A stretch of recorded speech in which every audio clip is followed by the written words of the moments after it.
Good afternoon, everyone. The tortoise is absent today. It is off somewhere in a faraway land, in a dojo or in a monastery, doing a ninja training crash course. Instead, the focus today will be on high Bitcoin volatility algorithms. For the first 34 days of 2025, the total P&L during high Bitcoin volatility stands at plus 1,410.5 USDT.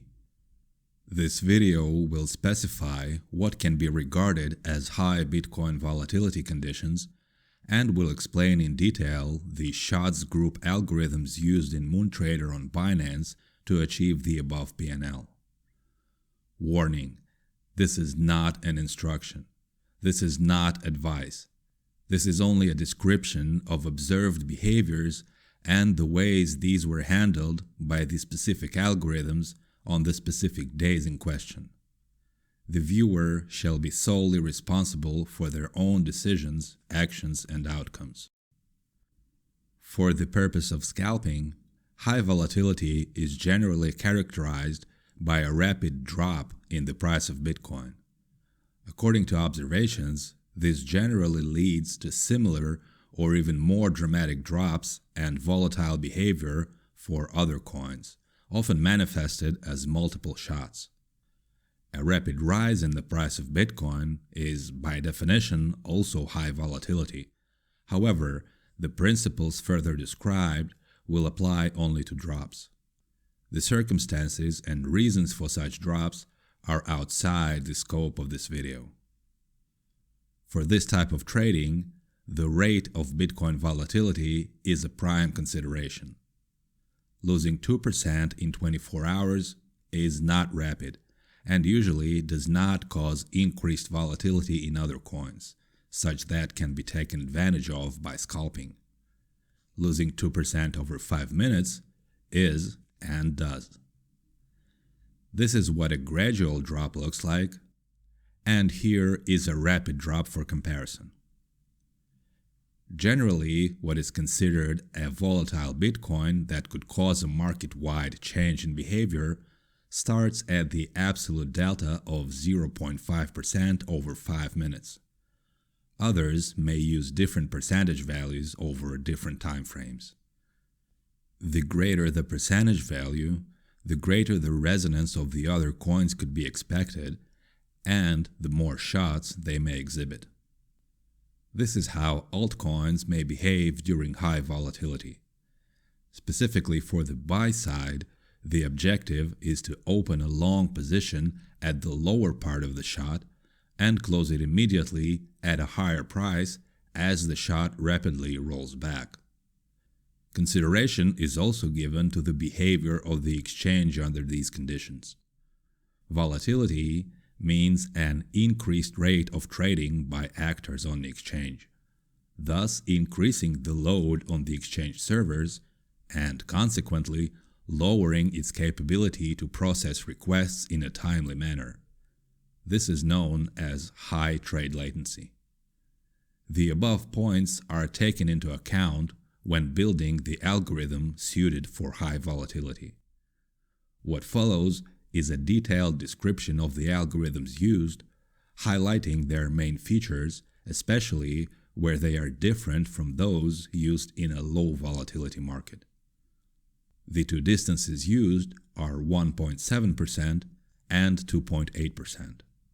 The setup for both is very similar. Any differences will be additionally highlighted. This setup was implemented on Binance. Other exchanges may behave differently.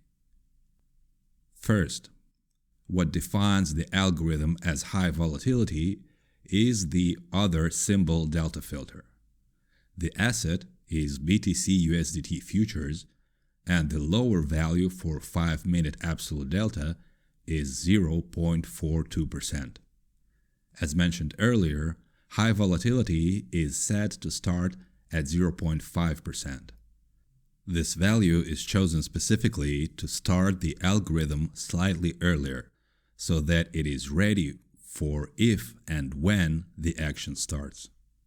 It takes time for the Moontrader core to check the deltas, stop the low volatility algorithms, and start the high volatility ones.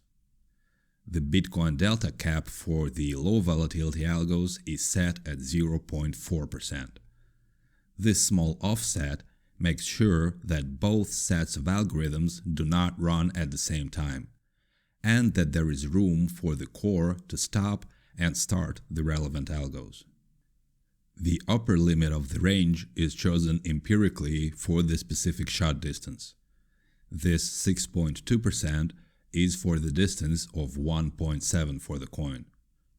Based on prior experience, if Bitcoin is more volatile than 6.2, the distance of 1.7 becomes too short, so the algorithm shall no longer place orders at that distance.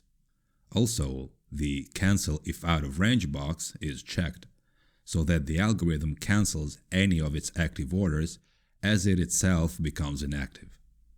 The upper limit for the distance of 2.8 is 9% for Bitcoin delta.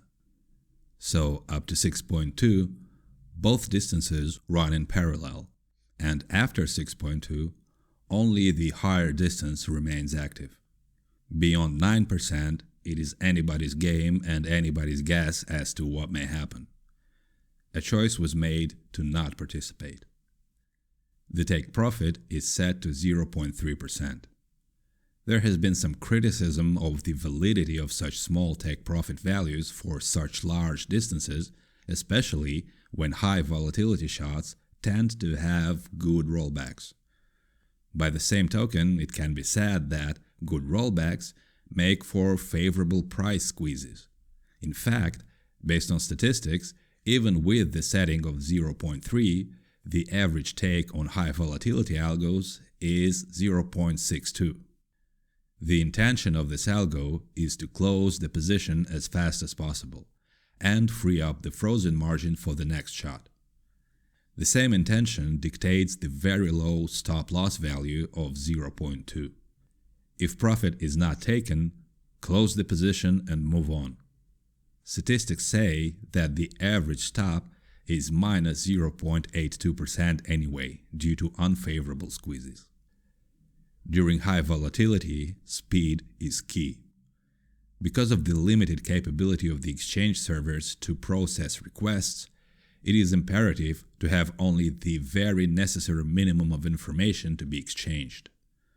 This is the reason there is no auto price down on the take profit, and there is no trailing stop, nor is there a second stop. In fact, in this particular implementation, there are no filters at all, except for the very essential one, the Bitcoin delta. It is as bare bones as can be, specifically for the sake of speed. The only other filter that may or may not be helpful is on the sell side. It is an additional Bitcoin relative delta filter that keeps the sell side algorithms active as long as Bitcoin is trending down overall. The reasoning behind this is that when Bitcoin is rapidly trending up, altcoins will also optimistically trend up with less chances of rollbacks in their shots. Other opinions on this matter also exist and may be just as valid. So, however few filters there may be, they are only looking at Bitcoin, nothing else. And they are looking at it not too often. The filter check frequency setting at the top is set to once every 7 seconds. There are also opinions that this may be set to 10 and even above to further reduce the load. With almost all filters off, some degree of protection is still required, and it is provided by the various latency settings at the top of the algorithm. In this implementation, the trade latency, which is the delay in communication between the Moontrader core and the exchange, is limited to 3 seconds. If communication is slower than that, the algorithm stops placing orders. There are arguments to, on the contrary, set the upper limit very high so as to participate in the action to the fullest extent, no matter what. The choice made here with 3 was to keep at least some degree of control. Order latency, which is how fast or slow the exchange reacts specifically to order-related requests from the core, is set to not more than 1 second. This is to prevent orphaned orders. See Trading Diary number 46 for what these may cause. The order time window is similar to a built-in self-destruct timer within the order. If, for any reason, the exchange receives it too late or fails to process it in a timely fashion, the order becomes void and is not placed. These are the only protections in this implementation of the high volatility algorithm. Other than that, there are only auto stops to fall back on. As such, they require a subtle balance, not too high to suffer unacceptable losses, nor too low to get kicked out of the action prematurely with no chance to win back the losses. These are based mainly on an individual's order size, account balance, and appetite for risk. The viewer shall decide this for themselves. Last but not least, the coins. Yet again, due to speed and latency concerns, the high volatility whitelists across all algorithms for one sub-account are limited to not more than 15 coins. There may be several levels of orders at different distances and size, 4 in this case, but for not more than 15 coins overall. This limits the amount of price data that has to be transmitted between the exchange and the core. Based on experience, having more unique coins than that during high volatility may severely impact performance or even lead to API bans by the exchange, leaving your existing orders completely exposed and uncontrolled. The selection of coins is up to the individual. These algorithms cover several hundred coins across multiple instances of Moontrader. The previous video for diary number 58 briefly shows which ones have been working recently, though it is no guarantee that they will continue doing so. This concludes the description of the algorithms. They have been consistently profitable for over a year without major changes. Though such high levels of volatility are not a daily or a weekly occurrence, not even monthly.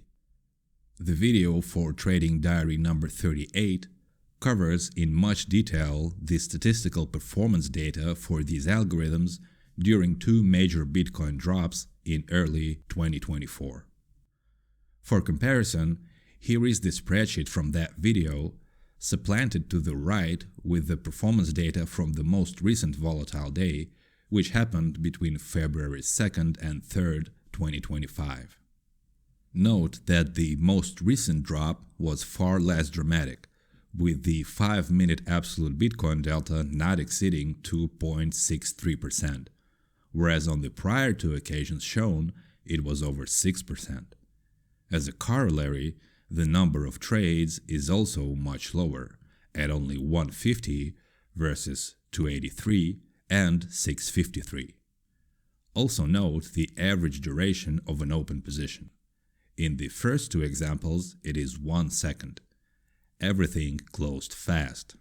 Nothing stayed within the narrow band of 0.5% between the take profit and the stop loss. Whereas here, the average is 4 seconds. By all indicators, the February 3rd volatility was less chaotic and more controlled, with one exception. Note the asterisk here. On top of the 642 made by algorithms performing as intended, there was one orphaned position opened during high volatility, and later closed manually at plus 154 USDT. It is not part of the stats shown here, but it is a part of the total high volatility P&L for this year so far. This concludes the main part of the video. To summarize, this video defined high Bitcoin volatility for the purposes of scalping using Moontrader's shot algorithms. It also outlined the observed market behavior under these circumstances and described in depth the shot algorithms used with the main focus being speed and simplicity. It also showed the relative statistical performance of these algorithms across 3 different occurrences of high Bitcoin volatility. It must be reiterated, this video does not constitute instruction nor advice. It is merely a report on past events. The viewer shall rely on their own judgment and experience, and shall be responsible and accountable for their own decisions, actions, and outcomes. If you want, subscribe.